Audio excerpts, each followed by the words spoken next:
샬롬, 새벽 예배 자리에 나오신 여러분들을 주의 이름으로 환영합니다. 이 시간 찬송가 542장 구주 예수 의지함이 함께 찬송하시겠습니다.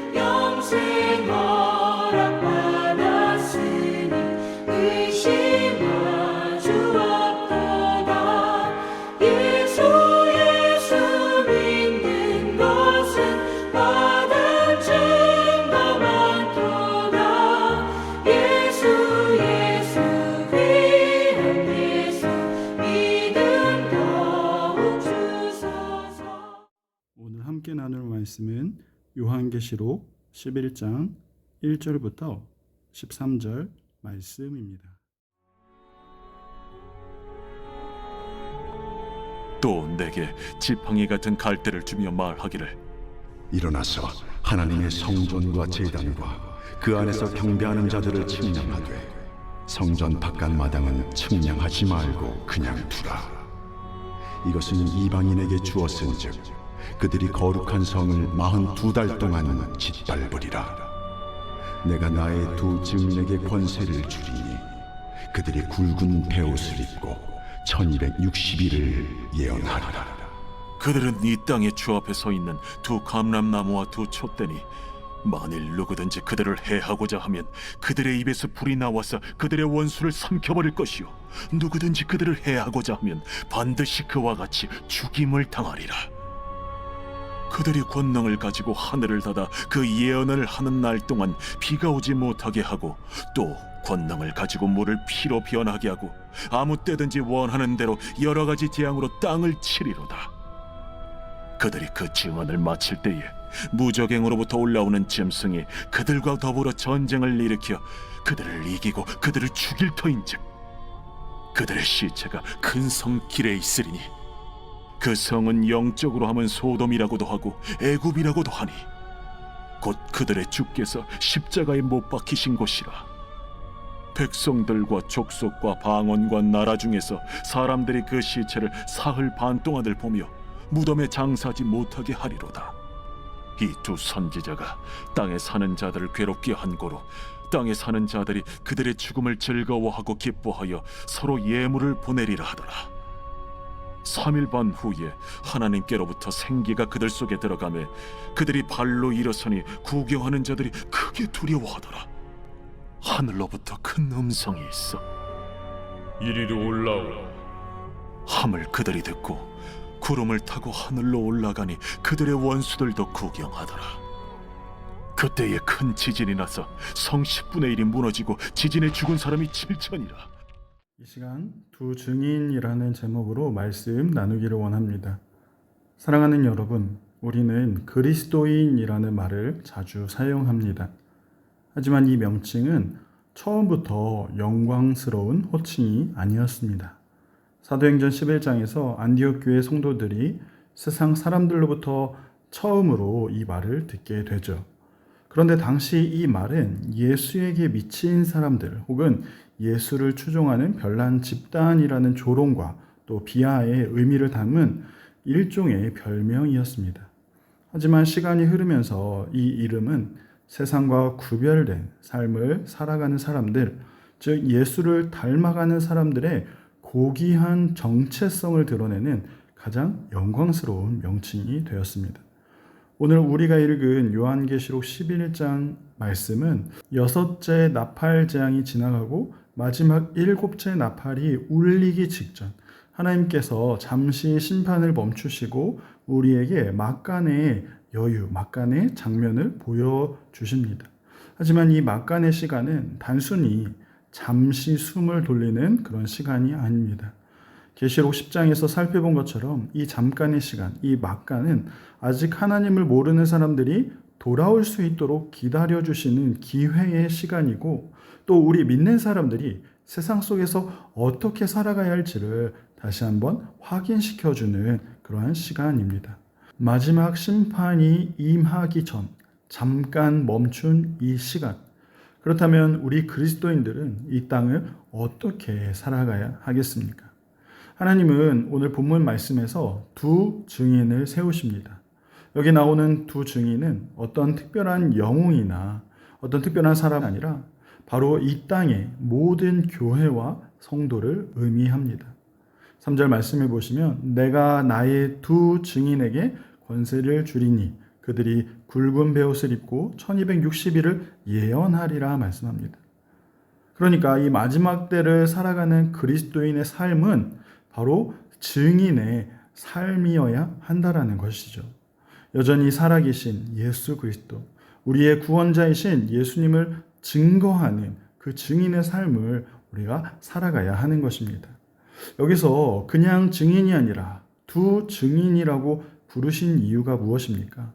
구약시대에는 재판에 어떤 증언이 참이 되려면 최소 2명의 증인이 필요했습니다. 예수님도 신약에서 제자들을 보내실 때 둘씩 짝지어서 파송하셨습니다. 마찬가지로 우리가 세상 속에서 예수님의 진실된 증인으로 살아가야 함을 표현하고 있는 것이죠. 그리고 오늘 본문은 이러한 두 증인을 두 감람나무와 두 촛대라고 표현을 합니다. 스가랴 4장의 말씀처럼 감람나무는 기름을 공급하는 역할을 하고 있는데 이것은 성령 하나님의 지속적인 역사하심과 함께하심을 의미하는 것이죠. 또한 어두운 세상에서 빛을 밝히는 역할을 하는 것이 촛대입니다. 이처럼 증인의 삶은 성령의 능력을 힘입어서 어두운 세상을 밝히는 그런 삶을 살아가야 한다라고 우리에게 말씀해 주고 있는 것입니다. 사랑하는 성도 여러분, 이 마지막 때를 살아가는 우리의 모습은 앞에서 살펴본 것처럼 증인의 삶입니다. 성령의 기름 부으심을 받은 자로서 어두운 세상을 밝히는 존재로서 그리스도의 살아계심을 증거하는 참된 증인의 삶을 우리가 살아가야 하는 것이죠. 그렇지만 이렇게 증인의 삶을 살아갈 때, 사명을 감당할 때 우리의 힘으로, 내 힘으로 그것을 감당하려면 얼마나 힘이 들겠습니까? 그래서 우리 하나님은 이렇게 증인의 삶을 우리가 잘 살아갈 수 있도록 놀라운 능력과 권세를 주십니다. 어떤 권세들입니까? 5절과 6절의 말씀처럼 모세가 바로 왕 앞에 서기를 너무나 두려워했을 때 하나님은 하나님의 능력을 더하여서 모세를 세우셨습니다. 또한 엘리야 선지자에게 놀라운 사명을 주시고 능력을 더하여 주셔서 하나님의 살아계심을 나타내셨던 것처럼, 그리고 제자들을 보내실 때에는 더러운 귀신을 제어하는 권능과 병 고치는 능력을 주신 것처럼 이 시대를 살아가는 그리스도인에게도 이러한 권세를 허락해 주신다라는 것이죠. 하지만 이러한 권세를 교회와 성도들에게 주신다고 하였는데 지금 즉시로 이 능력들이 나타나서 하나님의 살아계심을 증거한다면 우리가 얼마나 좋겠습니까? 하지만 생각해보면 사실은 엘리야 때에도 모세 때에도 예수님 시대에도 하나님의 기적을 본 수많은 사람들이 있었지만 그럼에도 불구하고 믿지 않는 자들이 더 많이 있었다는 사실입니다.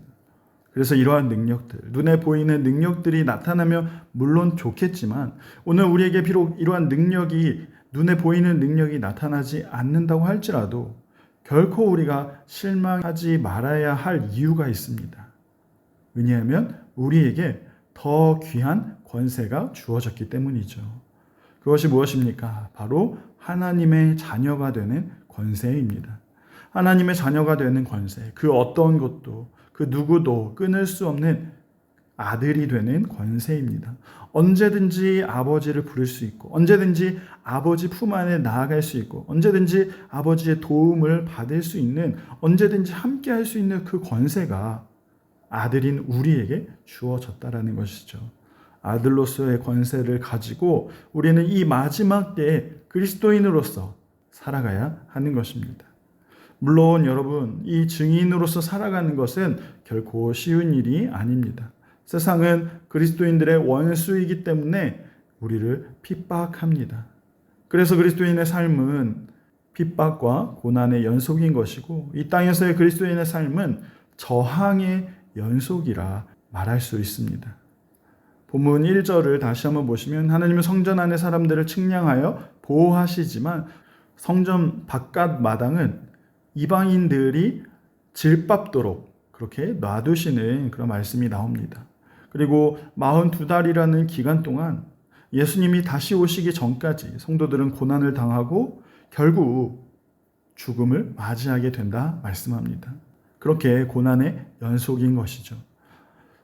이때 세상은 교회가 무너졌다라고 이렇게 이야기하고 승리를 자축하면서 너무 기뻐서 선물을 주고받을 정도로 그렇게 행복해 합니다. 하지만 사랑하는 여러분, 그렇다고 해서 이것이 결코 끝이 아닙니다. 세상이 보기에는, 세상의 눈에는 교회가 죽고 교회가 실패한 것처럼 보일지라도 하나님은 3일 반 후에 생기를 불어넣어서 죽었던 두 증인을 다시 살리십니다. 그리고 그 죽음의 자리에서 일으키셔서 이리로 올라오라 부르시며 영광의 자리에 앉히신다는 사실입니다. 그렇기 때문에 그리스도의 결말은 결코 패배와 사망과 끝이 아니라 부활이고 승리이고 영광인 것입니다. 교회는 세상의 핍박 속에 무너지는 것처럼 보여도 하나님의 그 보호 아래에 있기 때문에 결코 무너지지 않습니다.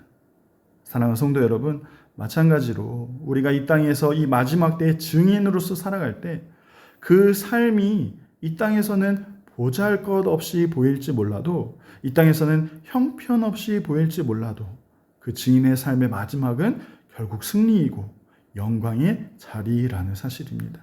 마지막 때에 우리가 증인으로서 산 우리가 누리게 될 그 승리의 자리, 그 부활의 영광을 기대하고 소망하시면서 이 땅에서 그리스도인으로서 그리고 두 증인으로서 맡겨진 사명 잘 감당하며 살아가는 복된 인생이 되기를 간절히 소망합니다.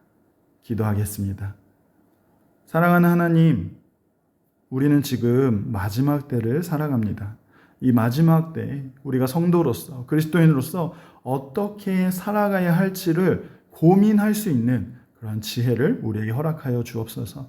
여전히 고난이 있고 세상에 핍박이 있을 것이지만 하지만 그때가 반드시 지나갈 것임을 우리가 기억하며 그래서 우리에게 맡겨주신 그 놀랍고 위대한 사명을 기억하고 감당하며 결국에는 우리를 승리의 자리, 그 영광의 자리에 세우실 하나님을 바라보면서 오늘 하루도 증인의 삶 살아가게 하여 주옵소서.